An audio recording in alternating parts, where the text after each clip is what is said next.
Lawmakers in the House of Representatives have sought for an amendment to the Constitution to provide for a single tenure of 6 years for the President and Governors of the Federal Republic of Nigeria. They also want alteration to the 1999 Constitution to pave way for the rotation of the presidency among the 6 geopolitical zones of the country.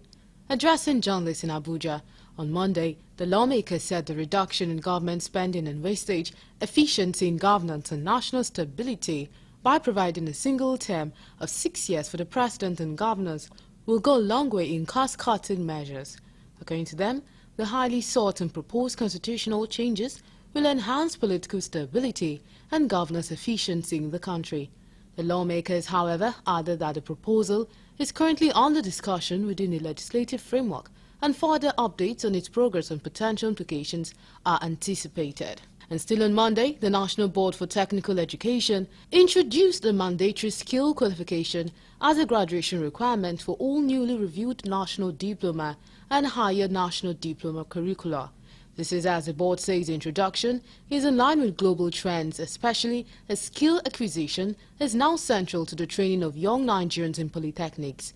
This is contained in a statement on Monday in Abuja by Hajia Fatima Abubakar, the board's head of media. Abubakar explained that diploma holders will now graduate with a national skills qualification or its equivalent as an additional certification.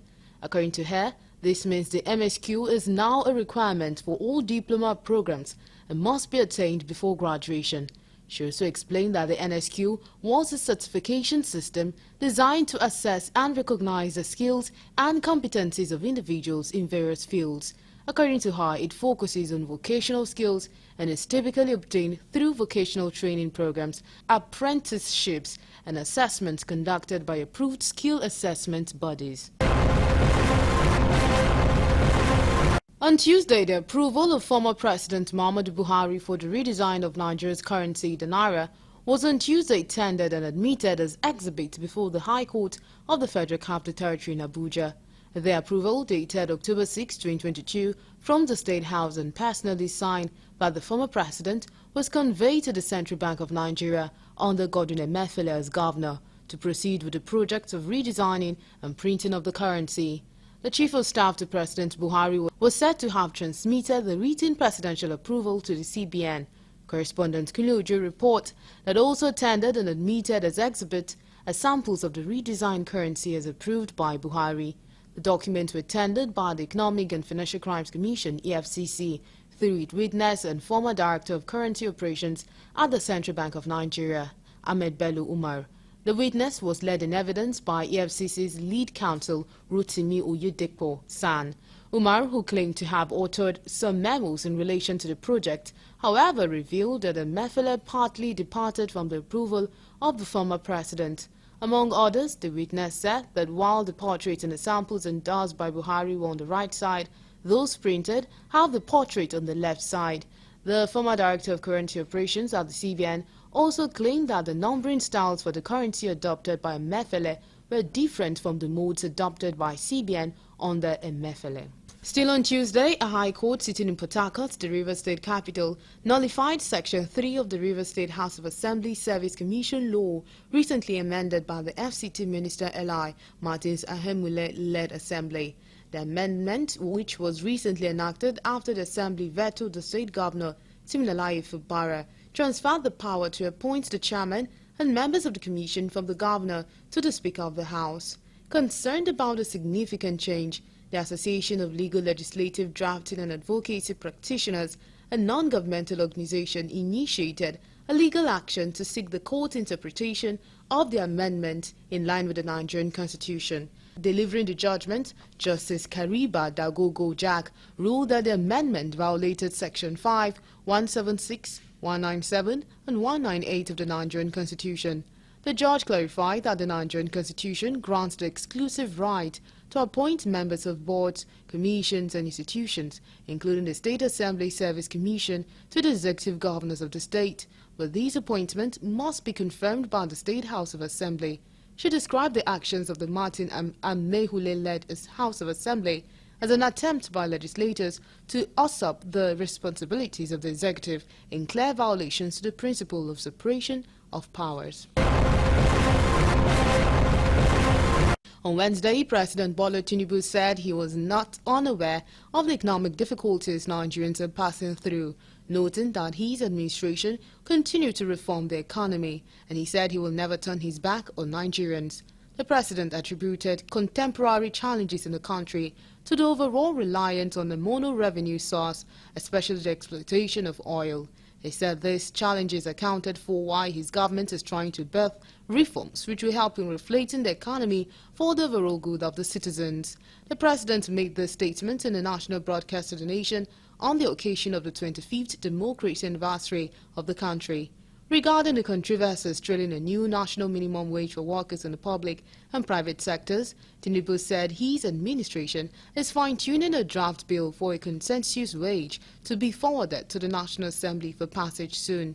He said his administration has never been averse to the demands of labor, stressing that it has always been the labor leaders' room for expression, even while they engage in strike at the detriment of the country. Commenting on the nation's 25 years unbroken democratic journey, Tinubu said Nigerians must remind themselves that no matter how complicated democracy may be, it is the best form of governance in the long run. And still on Wednesday, wife of the late Moshood Kolawole Abiola, Tinualade Abiola, has called on the National Assembly to enact the law that will stop coup d'etat intervention in Nigeria. She made the call at a peaceful walk in commemoration of June 12 and Democracy Day in Abuja on Wednesday. Tinualade said stopping military intervention in taking over governance will make Nigerians to enjoy democracy and freedom. She expressed happiness because President Bola Ahmed Tinubu, being part of the June 12 struggle, emerged as a president after 24 years. Abiola's wife appealed to President Bola Ahmed Tinubu to continue to trail and adopt the mantra and manifesto of the late MKO Abiola's presidential campaign. She urged Nigerians to be more united and remain peaceful, bearing in mind uninterrupted democracy have helped the nation to grow tremendously. And on Thursday, the Supreme Court on Wednesday reserved its ruling in a suit filed by the federal government against the 36 state governors on local government autonomy. At last adjourned date, 8 out of the 36 states were not represented in court, while the Apex Court ordered that they should also send in their position on the suit. Correspondent Kulujo reports that the 36 Attorney Generals appeared at the Apex Court in protest against the position of the federal government on the suit before the court. In their respective presentations before the court, the Attorney General filed counter-affidavit and written addresses against the suit, urging the court to strike out the case. After listening to their position, Justice Garba Lawal thanked all counsels for their presentations and support, saying the court will do justice on the matter. He therefore reserved the judgment for a date to be communicated to the councils. And still on Thursday, the arraignment of the former governor of Kogi State, Yahaya Bello, before Justice Emeka Nwite of the Federal High Court Abuja, has again been stalled. Recall that Justice Nwite on May 10, 2024, ruled that Bello be produced in court following an undertaking by his counsel, Abdul Wahab Mohammed San, that his client has made up his mind to appear in court. Correspondent Kulujo reports that when the matter came up, Adeola Adedipe, who represented the lead counsel to Yahaya Bello, said there was an undertaking between Abdul Wahab and lead counsel to the prosecution team, Kemi Pinheiro, that the matter be shifted to June 27th. He added that the agreement had been confirmed from the court registrar. On his part, a member of the prosecution team, Rotimi Oyedepo, took an objection to the point raised by Adedipe, adding that the order of the court at the last adjourned date was for Yahaya Bello to appear in court, adding that he was not aware of any meeting between Pinheiro and Abdul Wahab, where it was agreed that the matter be adjourned till June 27. This later generated to a shouting match between the two counsel on who is right and wrong, as well as the position to be taken by the court. Counsel, the defendants later apologized to both the court and the prosecution team for the absence of Yahaya Bello in court, and he said his absence was due to the agreement between the counsels. And on Friday, a federal high court in Kano upheld the right of movement and freedom to civil liberty of the deposed Emir of Kano, Alhaji Aminu Ado Bayero. The court also asked the Kano state government to pay 10 million naira damages to the 15th Emir.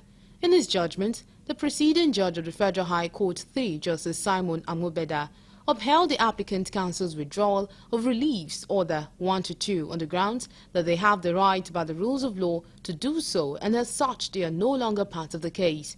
He also hinted that he was duty-bound to resolve the issues of jurisdiction of the court to determine the case before he delved into the main matter of the case. Justice Amobeda, while upholding the jurisdiction of the court to hear the case, insisted that it falls within the issues of abuse of fundamental human rights of the applicant, and the Constitution granted the court powers to preside over the matter. He said the relying point of the applicant are reliefs 2 to 7, seeking among others payment of 5 billion naira as damages for threatening his human rights. And still on Friday, the Nigerian government has lifted the ban placed on sachet drinks across the country. Deputy spokesperson of the House of Representatives, Philip Agbese, announced ban lift at a media briefing in Abuja. He said the lift followed a critical look at the economic implications on the manufacturers, the dealers, the distributors of the product. The lawmaker also said the House Committee on NAFDAC, led by Regina Kume, was mandated to investigate the matter and get back to the House. He noted that the investigation was carried out and it held conversations with the organized private sector, civil society organizations and other stakeholders and made recommendations. Honorable Agbese also observed that the ban was untimely in view of the economic realities in the country. He said the House adopted a submission and agreed to lift the ban. The deputy spokesperson, however, said that although Nigeria commits to global best practices, the attendant's job loss in the beverage industry gives cause for concern.